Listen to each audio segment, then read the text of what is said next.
Kevin, you do a really, really good job of coming down in transition and shallowing the club back down onto the original plane, releasing the club down the plane, and rotating through and controlling that club face through impact.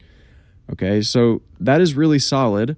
I do see some room for improvement in your backswing just to get the most out of the great things that you're doing in your downswing. But I would also ask you, like, how's your short game? How's your putting? How's your mentality? How is your course management? Because having this good of a downswing and impact position and post-impact position, I really do think that you could get more out of what you have. Okay, now to optimize what you're doing, right? You are taking the club back to inside and flat halfway back where the shaft's going to look outside the ball.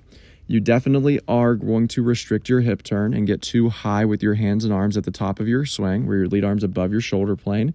Your hands are over the middle of your foot. Ideally, your hands are deeper. And ideally, we have a little bit more leverage created in the shaft to release down onto the golf ball. Okay, so if we make some of these changes, we're going to get more out of the great things that we do in transition.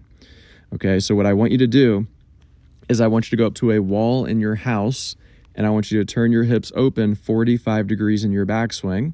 That would get the back of your trail arm, trail hand, and club shaft all up against the wall. It'll get your hands a little bit lower, and your lead arm would match your shoulder plane. That would be 90 degrees to your spine, and your hands would be directly over your heels a little bit deeper. Okay, also I would recommend grabbing a stock shot setter. That's going to force you to have a very square face throughout your swing and the proper amount of wrist set as you take the club back and come down in transition.